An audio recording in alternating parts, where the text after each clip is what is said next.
Hey everyone, TimaeuSS, welcome to another Ash Echoes video, and today we are going to take a look at the event boss. That's right, tomorrow is a blooming day, has the Clash of Floats enabled now. And you can see the current strength is limited to 150%, which is pretty much super straightforward, okay? With my current power level, I literally just go in and clean house. That's how easy it is. And what I want to show you is actually the full complete guide of what it looks like at 300%. Now that's important to know because later on when challenging the boss at 300%, this is what you're gonna have to do. And the maker of this guide is of course none other than Prydwen. As you can see, they already updated their 300% Clash of Floats guide. So let's take a look at some of the mechanics and why it's so important to pay attention if you want to clear this. Now, shout outs to Prydwen. Make sure you click on this link. I'll leave it down below, and we'll also go step by step going through the actual fight as they have showcased on their YouTube. So subscribe to their YouTube channel if you haven't already. But let's take a look. Some pre-flight preparations that you can do.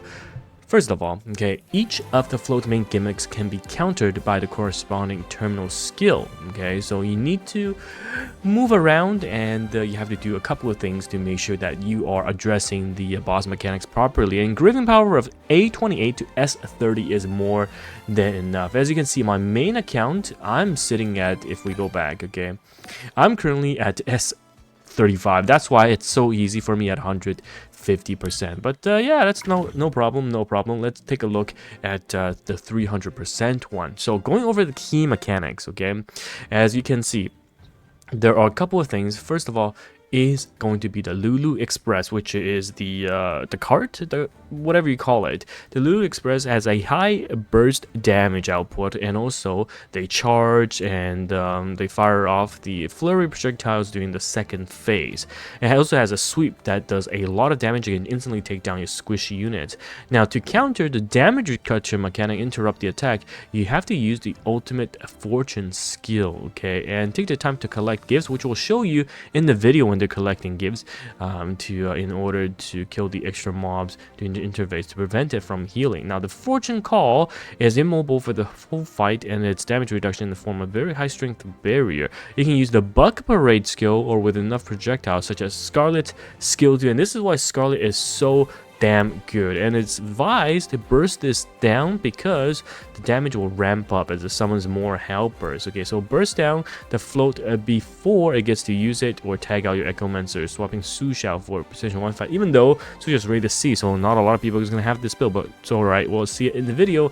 And then final float is going to be alpha number 1. Okay, you cannot hit it with ground units until you knock it down, which is important to note, and it travels all the way to your terminal. Alright, hover above, and after a few seconds locks on a target and moving and deals additional AoE damage. So it's going to be massive, and to make sure it's not next to the terminal, otherwise it's going to be massive damage. And what we want to do is destroy the 3 air balloons, hot air balloons, to make sure that your ground attacks can't attack it. Of course, you can use quite a few things such as the Twin Koi Blaster terminal skill to bring it down. So there are a couple of team examples, and in the video they're going to showcase the Wind team, and they're going to utilize DN quite well. So yeah, let's take a look at how they tackle this. And this is the 300% run, which is absolutely insane, and huge shout outs to Prydwen again for making this happen. Look at their team. Now we'll just fast forward to the final setup. You can see this is the Lulu Xpress, and we're starting ahead with the Scarlett team initially, with Laurel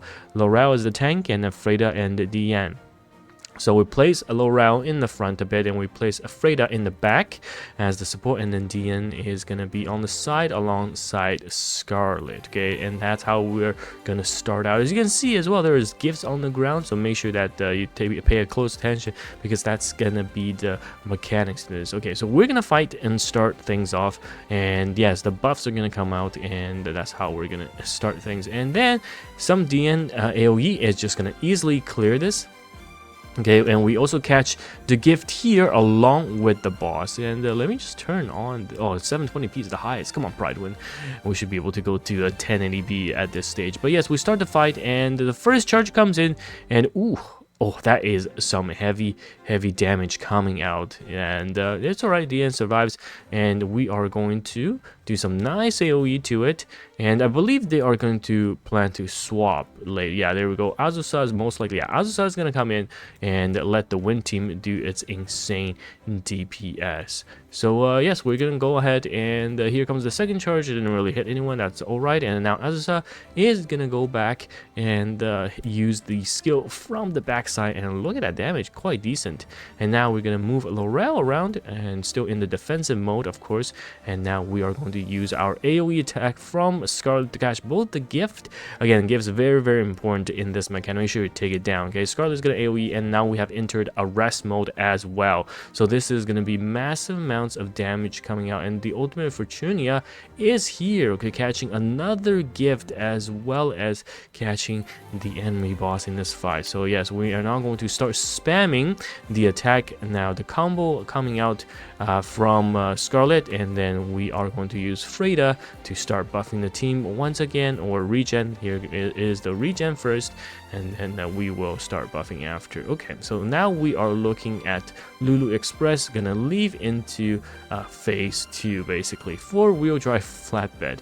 So this is now going to be making sure that you must take care of all of these summons fast. Okay, and meanwhile, while this is happening, the gifts in the back, don't forget them. Get your AoE characters to clear these gifts, and your front line should be able to clear all of the summons relatively easy. There we go, the flatbeds are down, and the boss will return. Okay, so now we are here, and we are gonna move slightly, and boom, another shot coming from Scarlett. Scarlett is honestly so good in this fight, and yes, we are going to move aside our Laurel and cast her skills as well. Here comes the ultimate, very nice, and the sustainability, of course, is very important. Look at that spin. If we didn't have Laurel doing the tanking, it's gonna be quite tough, but look at Laurel just eating that up, no problem. And we're gonna use Azusa's skill, and wow, look at that damage, holy moly. Wow, that is very nice. Now we're going to Fortune Call, so that is the next boss, and again, you are going to want to use the twin Koi Blaster for this and the Buck Parade. Okay, so here we go with the Buck Parade. Boom, look at that. Ooh, good damage coming out, good damage coming out. Single target is going to be the skill of choice here. Looking at that, breaking the barrier so easily. Crazy amounts of damage from Scarlett. Oh my god, that's absolutely insane. That's actually insane. Oh my god.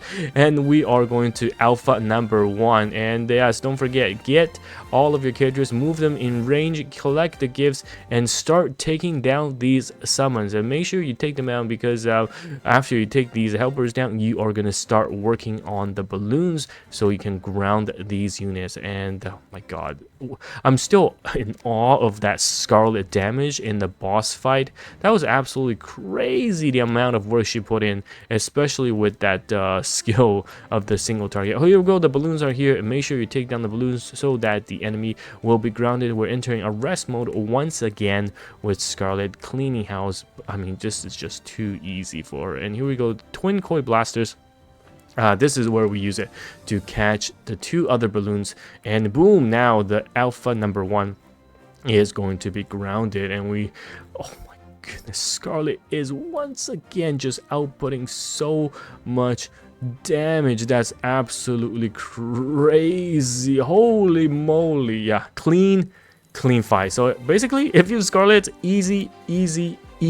But if you don't, you know what, there are some other teams available as well. Taking a look at their recommendations, you have, of course, the Scarlett team, the Fire team with Senro, and you have the Summoners team, which was not bad. Okay, and the Corrosion team is also a choice as well. All of them can clear, but Scarlett, of course, is just too good.